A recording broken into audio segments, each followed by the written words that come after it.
안녕하세요. 무엇이든 분석하는 남자 통계파란 기파랍니다. 오늘부터는 이제 문항 반응 이론에 대해서 이제 살펴볼 건데요. 자, 문항 반응 이론이라는 것은 무엇인가? 이것은 이제 아이템 리스폰스 시어리라고 해서 IRT의 이제 약자로 이제 많이 불리고 있는 부분인데요. 교육학이나 심리학에서 이제 뭔가 측정 평가에 있어서 되게 좀 자주 사용되는 뭐 그런 방법이라고 좀 보시면 되겠어요. 굉장히 좀 이 분야에서는 되게 중요한 이제 방법이라고 좀 보시면 되겠는데, 뭐 시험지나 설문지 같은 거 있잖아요. 그거를 뭔가 이제 설계하고 분석하고 뭐 채점하는 데 있어서 되게 이 문항 반응 이론이 굉장히 많이 좀 연관이 된다라고 생각을 하시면 되겠습니다. 그래서 특히 뭐 이제 교육이나 심리 하시는 분들은 이제 이 부분과 관련해서 되게 공부를 아마 많이 하셨을 거라고 생각이 드는데요. 자, 이제 스테이타에서도 이렇게 문항 반응 이론을 이제 수행을 할 수가 있다는 겁니다. IRT, 전 이제 help IRT라는 이제 어떤 명령어를 써가지고 이렇게 이 메뉴를 지금 보고 있는데요. 자, IRT라는 명령어를 기본적으로 이제 수행을 하게 되더라. 그렇게 해서 이제 보시면 되겠습니다. 보시면 이제 아이템 리스폰스 시어리, IRT의 약자라는 이제 의미가 되는 것이죠. 자, 근데 이제 여러분들께서 이 문항 반응 이론을 이제 이해를 뭐 하신다는 전제 하에서 보면은 난이도와 그 변별도가 굉장히 좀 중요한 부분이라고 이제 보시면 되겠죠. 이게 거의 사실상 핵심이라고 봐도 좋을 거예요. 기본적으로 이제 나중에 뭐 그 곡선 같은 거, 특성 곡선 같은 건 제가 이제 뭐 도출을 하겠지만은 오늘 이제 개념만 간단히 좀 설명을 드리면은 진짜 중요한 거는 어떤 이제 난이도 그리고 이제 변별도, 능력 요 세 가지 요소를 이해하는 게 굉장히 중요하다는 것입니다. 왜냐? 어떤 이제 문항 반응 이론이라는 것은 기본적으로 어떤 문항이 있는데 그 문항이 얼마나 뭐 어려운지 쉬운지 그리고 얼마나 그러니까 능력에 따라서 잘 가르는지 뭐 이런 것들을 이제 살펴볼 수가 있다는 것이죠. 뭐 수능이나 토익 같은 거 보면은 막 되게 뭐 문항이나 어떠한 이제 그런 뭐 난이도나 변별 되게 많이 따지잖아요. 그런 것에 따라서 되게 설계를 되게 정교하게 하는 거로 알고 있거든요.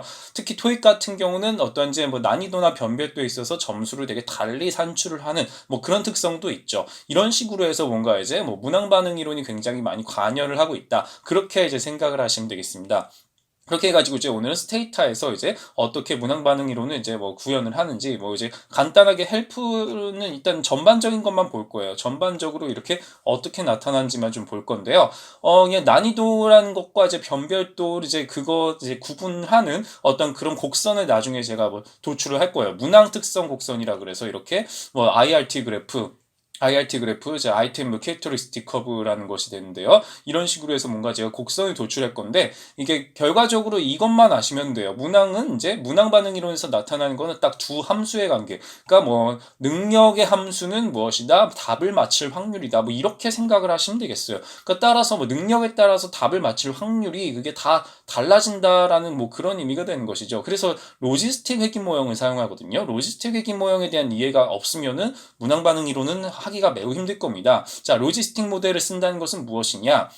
달리 말해서 이제 답을 맞췄냐 안 맞췄냐 이렇게 이항 변수로 이제 코딩되었다 뭐 그렇게 생각을 하면 되는 거죠. 그렇게 해가지고 이제 뭐 어떤 문항은 답을 맞췄고 뭐 약간 뭐 수험자 1은 맞췄고 수험자 2는 맞췄고 뭐 이런 것들 쭉쭉쭉 그렇게 자료를 구축을 해가지고 그것을 바탕으로 해가지고 이제 로지스틱 모델을 이제 구축한다 뭐 그렇게 보시면 되는 거거든요. 그렇게 해가지고 이제 그러니까 뭐 능력에 따라서 이제 답을 맞힐 확률, 그런 어떤 로지스틱 곡선이 어떻게 구현이 되는가, 이것을 기본적으로 보여주는 구조라고 보시면 되겠습니다. 그렇게 해가지고 이제 뭔가 난이도와 변별도가 이제 나중에 곡선을 보면 이제 뭐 잘 알겠지만은, 만약 이제 난이도가 뭐 쉽다와 이제 어렵다의 경우도 그게 곡선의 형태가 달라질 것이고, 변별도가 좋다, 나쁘다에 따라서도 이게 달라질 것이라고 이제 보면은 될 것 같습니다. 그렇게 해가지고 이제 뭔가 뭐 난이도가 이제 쉬운 사람과 어려운 사람의 그 갭이 어느 정도로 나타나는가, 뭐 그것에 따라서 이게 과연 그 문항이 얼마나 좋은 건지, 뭐 난이도와 이제 변별도 측면에 있어서 얼마나 괜찮은 건지에 대해서 생각을 해볼 수가 있다는 것이죠.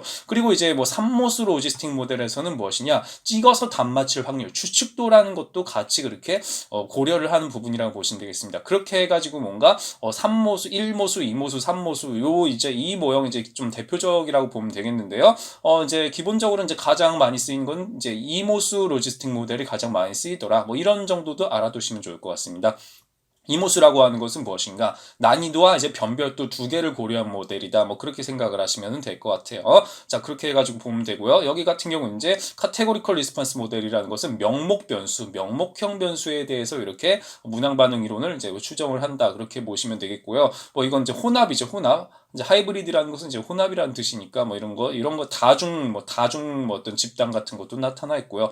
이런 식으로 해서 뭔가 이제 그러니까 문항 반응 이론의 전체적인 뭐 부분들을 좀 보시면 되겠고, 자 핵심으로 다시 한번 강조드리면은 어떤 이제 능력에 따라서 답을 맞힐 확률을 추정을 하는데 거기에 이제 난이도와 변별도가 얼마나 이제 개입이 되는가 뭐 이런 거 살펴보는 게 IRT다. 이렇게만 알아두시면 될 것 같습니다.